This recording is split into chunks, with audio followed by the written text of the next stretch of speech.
Hi everyone, it's Father Eric. As I'm recording this, I just finished watching the movie The Adam Project on Netflix starring Ryan Reynolds, and I have to admit that I was pleasantly surprised.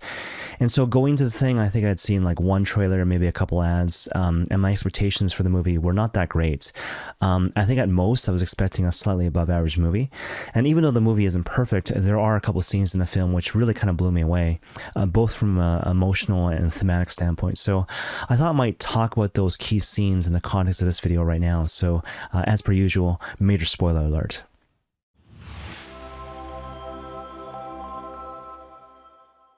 So if you watch any sort of ad or trailer with regards to the movie, you probably know that the Adam Project basically revolves around the theme of time travel, right? So basically there's a future Adam played by Ryan Reynolds, and there's a younger Adam played by a different younger actor.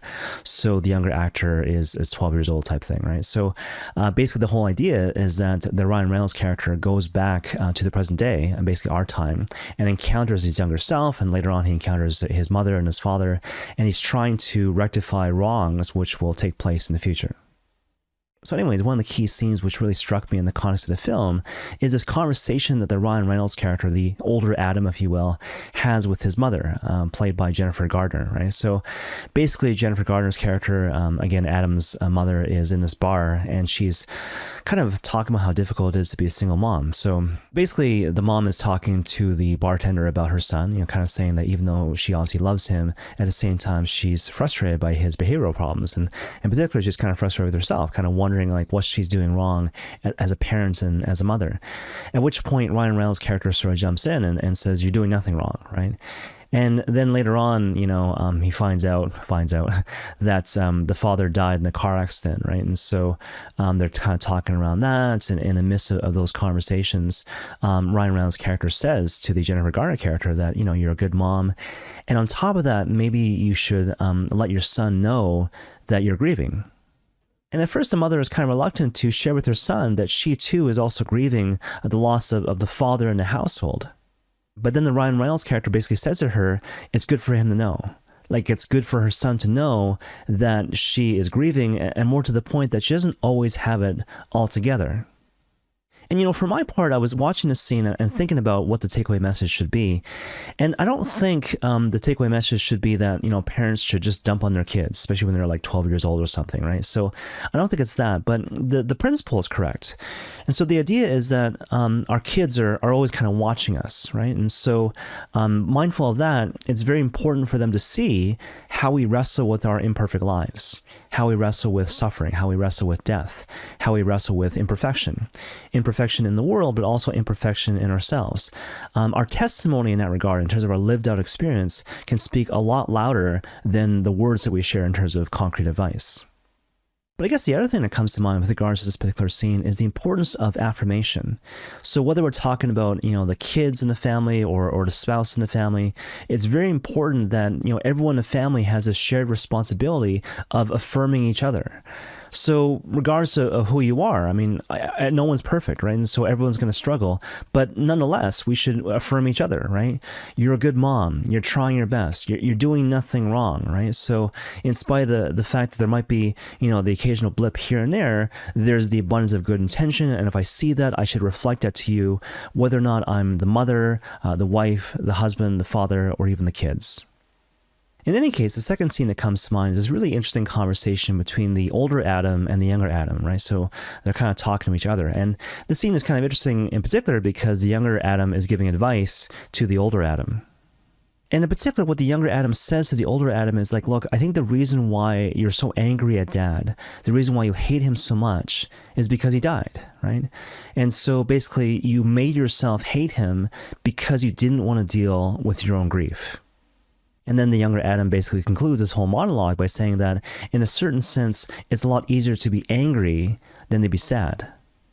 But, you know, for my part, kind of watching this particular scene and listening to the dialogue, what came to mind, quite honestly, was this notion of the indwelling spirit, right? So St. Paul obviously talks about this, right? The Spirit dwells within you, so in reality, you are a temple of the Holy Spirit. But I guess more to the point, this is from a recent conversation I had with my own spiritual director about the subject. You got to realize that the union between body and spirit is a little more symbiotic than we kind of give the thing credit for, right? So it's not so much that we're like empty vessels, like an empty bottle, and the spirit kind of fills us up. Again, it's a little more symbiotic in terms of the connection between the temple, which is our body, and the Holy Spirit dwelling within us. And you see, the practical takeaway message here, even though it might sound kind of strange, is that if you're listening to your body, in a certain sense, you're listening to the spirit. Because again, the spirit, which dwells within the body, sort of speaks through the body in a certain sense. And so, for example, if you're tired and you need rest, in some way your body will let you know that, right? Likewise, if you're lacking certain nutrients, like you're not getting enough vegetables, for example, the body will let you know that too, in a different way. And also on top of that, when it comes to one's emotional life, if you're feeling sad, if you're feeling angry, or there are wounds which haven't been addressed, your body will let you know about that too. And the idea is that you must not ignore the body, because it's the Holy Spirit speaking to you through your body, which again is the temple of the Holy Spirit. So pay attention when your body tells you that you're upset or you're bothered, or perhaps you're bearing grief, for example. But that takes us to the third and final scene I want to talk about in the context of the video, and that's basically this climactic conversation between the father and the two Adams, right? Again, the younger Adam and the older Adam. And so to give you a bit of context with regards to this particular scene, the father knows that he's not going to be around for his sons kind of going forward. Like, he doesn't know about the car accident which will kill him in the near future, but he knows that he won't always be around for his sons. And so, again, it gives rise to this really climactic conversation where he's giving them sort of final advice and words of consolation. And even though he obviously says things to both of his boys, the bulk of the conversation is focused on the older Adam, played by Ryan Reynolds. And you see, what's kind of interesting and brilliant about this particular scene is not simply that the father tells both of his sons that he loves them, but the fact that he kind of repeats the thing over and over again to drive the point home, particularly again with regards to the older son, played by Ryan Reynolds. And so basically how the scene plays out, the father looks in the eyes of the Ryan Reynolds character, right? And again, the Ryan Reynolds character is still wrestling with wounds stemming from his father's absence and, related issues of anger and whatnot. But basically the father, again, he looks at his son's eyes, and what he says to him over and over again is some variation of, "I love you." But it's persistent and it's relentless, right? So, "You're my boy, I love you. You're my son, I love you. You're amazing, I'm so proud of you," and over again. And even when the Ryan Reynolds character says, "I got it," the father responds by basically saying, "I don't think you do." And he goes on to say the same things. "You're my boy, you're my son, I love you," over and over again. And for my part, it reminded me of this really great quote by Brett Powell, this really great Catholic speaker who spoke about leadership and in particular fatherhood. Basically saying that whether we're talking about leaders in general or fathers in particular, the primary task in a certain sense, is to restore trust in God the Creator. And so basically it's an allusion to the book of Genesis, in the context of which our first parents, Adam and Eve, committed original sin after allowing a trust in God the Creator to die in their hearts, as we hear very famously in the context of the Catechism of the Catholic Church.